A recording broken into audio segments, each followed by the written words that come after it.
Vukovi. That start was brilliant. Vukovi. Oh, It's just to grab your attention, really. It works. The stare out. 2000 Trees, you're back. Yep. How's your weekend been? Looking forward to the We're rest of the only weekend? here for the day, so aye, it's still been good. Yeah. Good. We kind of turned up about 2 o'clock this morning, and 2 o'clock this morning. Aye. 2 o'clock this morning. We've been here for 24 hours. This is a Glasgow problem, man. You come and we leave. That's it. You know what I mean? Annoyingly. I mean, fuck camping. To be fair, I'm not doing that. Travelodge is hot enough. Travelodge, aye. Yeah.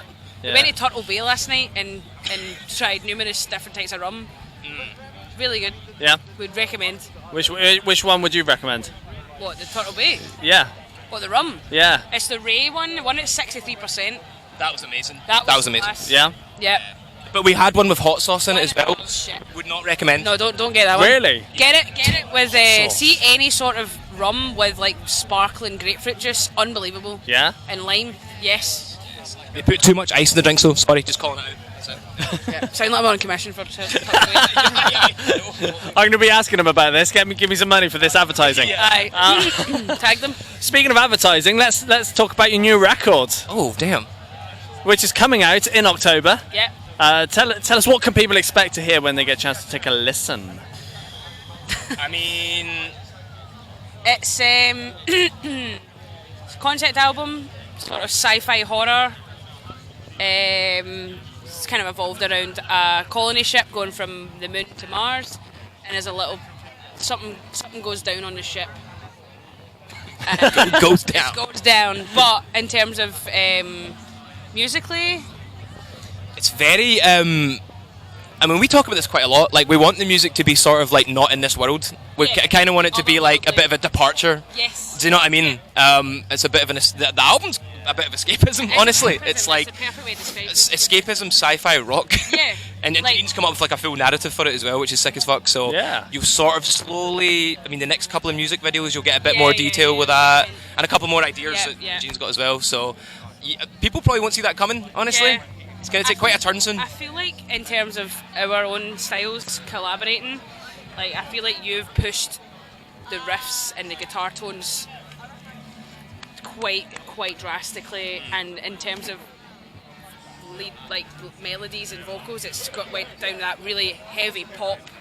So Yeah. it's got this Yeah. really nice amalgamation of just stupid riffs. Yeah. Like it's face melting riffs, but then with like Britney Spears top lines. Yeah, there was legit Britney being listened to during that. Britney, Katy Perry, Lady Gaga, like we're very proud of it, and we over lockdown, instead of just like, I mean, lockdown was hard for everybody, but I think we had to focus on something, so we didn't go fucking mad, and we focused on our songwriting. And I mean, what was it like writing and recording in such different circumstances because of the lockdown compared to when you did it prior? I mean, to be honest, it's always been a bit fucking flaky. That's true. That is true. There wasn't much change, I don't think. Like, we'd obviously done a lot from home, but then in the studio, we done it at 45 aside. Because we demoed a lot at home, which we always do, and then we recorded a couple songs from home. A couple of the Slow, Kill It, and Hurt, the first 3 singles, were all at home, just about anyway. And then we kind of went into the studio as things settled down a bit more. So that's an amalgamation of both, yeah. Like, it was fine, it kept us sane, man. Do you know what I mean? It totally kept us. Nula is a product of that time, actually, which is quite weird to think about, actually. Yeah. So that's probably why it's got such a deeper meaning to it, I suppose. Like, as corny as that sounds, but No, 100%. Yeah, and you've got your biggest headline tour Terrifying. coming up as well. I bet you can't wait for that. terrifying. Aye, that's a lot of pressure. It's a lot of pressure, genuinely, it's quite stressful. Yeah. Especially when everyone's fucking skint and the price of living has went through the fucking roof. Do you know what I mean? You can't expect people to... Do you know what I mean? Like, people can't afford to fucking go to hundreds of gigs and buy loads of merch anymore, and we absolutely understand that. So we just really appreciate that Yeah. people are still wanting to Come and see you. to come and see it. It's Support you. It's like the busiest month ever as well. 100%. Every band's touring. Yeah. Yeah, it's touring time, isn't it? Yeah. I thought you said it's Tory time. It's Tory time. We're not going down that road. No. Crikey. Yeah, there's a lot of pressure, but I don't know. I think we're kind of quietly optimistic about it. Like, but it is pressure. There's a lot of pressure. 100%. for sure, because we want the album to do well, man. Yeah, Do you know what I mean? Of course we do. We want it to chart. We want certain shows in the tour to sell out to justify doing bigger shows next year, and that's a lot of pressure. Do you know what I mean? But you know, if there's any album that I feel could do it, it is this album. Because most albums before, and we talk about this all the time, it's like we don't really listen to them that much. But this album, I'm like, if I was an outsider, I genuinely would be a fan of quite a lot of songs on this record. Which is I've not listened to like our music as much as I have with this album. Like I genuinely listen to it and go back to it a lot, and I've never really done that with other albums. So same. We are really proud of it. And honestly, good. And how much have you got kind of prepared for this tour coming up? Have you kind of thought about it yet and know what you're doing, or? I wouldn't even. I just want to get through the day. Right? I think we're. I mean, as much as we have ideas, especially for the next couple singles, blah blah blah. In terms of the tour, we're just taking it one thing at a time right now. Yeah. Because we've got a couple of festivals and we've not played shows in a while, so we're kind of getting through that anxious mess first, and then we'll deal with the tour. Getting used to it, back on stage again. Yeah, exactly. But I suppose the biggest thing's deciding on the set list because we have 3 albums now. It's a lot of material. It's fun, but also like it's very hard to pick. Because you know you're going to let some people down. Oh, of course. Like I think when as a fan, like if you're not like for me, if a fan of another band, like if I'm so attached to a certain song and you go watch them play and they don't play it, I'm devastated. Yeah. Like, but you can't fucking please everybody, so You need there a you go. Facebook poll on. Put all your tracks have on and fucking just let time them for vote for it. No, you know. Get someone else to do that. I mean, A Facebook poll would be weirdly interesting. I know. Which ones Get are they the going to fans- pick? just Yeah. get the fans to pick the set list. Oh no, I feel that's not a good idea No, actually. it's not because it just. It'd be all the songs we don't. Aye, it would be all the ones I don't like. Cool. And Cool. when you step foot in a studio, you obviously have your demos. You know kind of where you want it to go, but kind of what's the process once you step foot into that studio? How does it go from demo to finished article? Good question.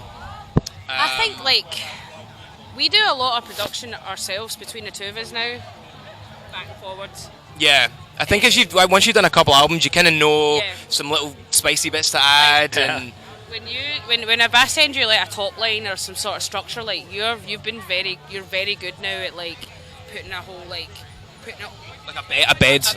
of like really beautiful production points and production sounds, which 9 times out of 10 ends up on the final records. Yeah. Obviously Bruce is involved as well, but I like that we have a lot of that control now from the start, and it's more back and forward with just us, and then we bring it into Bruce and he just sort of puts the icing on the cake and Makes it sound expensive. aye. No, he's great at that, honestly. He's But fucking amazing at synths, and he's very good at synths. good taste of sounds, effects, and but we usually have like good structures down already. Yeah. The main thing we'll play with a bit is like drums and fills, and stop in and the like studio. stops and stuff. Yeah, like yeah, that. dynamics and yeah. And then it's really just jazzing it up. You do a lot of harmony work in the studio. Yeah. All of that's sort of off the cuff in the studio, but we do like to have a very solid bass when we go in there. We're not a band that will just go in and go, let's just see what happens. No, There's only one song we kind of did that with. it actually worked quite well. Yeah, and it worked out really well actually. Like Janine came in with a demo for Hades, and then we sat and worked on that pretty randomly. We Like did it in 2 hours or something. So yeah, actually, it turns out it does work quite well. it can work. That was a change for us. Yeah. And obviously you probably experiment with things just to see if they work. What's kind of things that you have experimented with in the studio or working together and just really has not worked? Has not worked. No, It has not. Oh, that's a fucking good question. Do you know what? We very rarely take anything in that we feel isn't going to work. Yeah, do you know what I mean? That sounds cocky, but I swear we just don't like. What we've learned is, see if you're spending too much time in one song, it's not going to work. Like, We've seen a few of those through actually. Come to think of that's it. the thing though, like when there's just something, I feel like the best songs we've written if they've been very little effort, and it's very little time. So when we're on a song and we're like, yeah, okay, and we're just back and forward and we're like knitting and micromanaging it. We're knitting. We're knitting, man. We just start knitting. Knitting that chorus. Knitting together a song and we're like, this isn't working. Let's unknit this. But like, it just, I feel like, I don't know. I wouldn't say this is advice for anyone else because everyone has different styles of writing. But for us, if we're spending too much time in one song, move on. We're very much like we just. There's a reason why it's not coming together for us, and it's just like we don't get too attached. Unless like there's one song on the album called Quench, which is one of my favourite songs on the album. That did actually take a lot of time, but I think it was a riff. Yeah, I'd like written a riff, and then you liked where it was going, but It was too good to throw away. Aye, but well, we changed it so it was more of a chorus actually. Some of them work out. It depends. It really depends. Yeah. You do have to experiment a bit, and there's a bit of back and forth. But as you say, if it takes Quite brutal. if it takes too long and it's not clicking, just move on. Yeah. Next thing, don't get attached, as you say, which is really hard actually sometimes, but that's part of the business. I mean, aye. Well, guys, it's been a pleasure Thank you. having a catch up. Thank you. No. I love that. No, thank you. I love that, by the way, because see when I ask someone, like, you cut me a set, and I'm like, that's a really stupid question because Yeah. it puts someone on the spot. Yeah. There's a lot of things happening right now.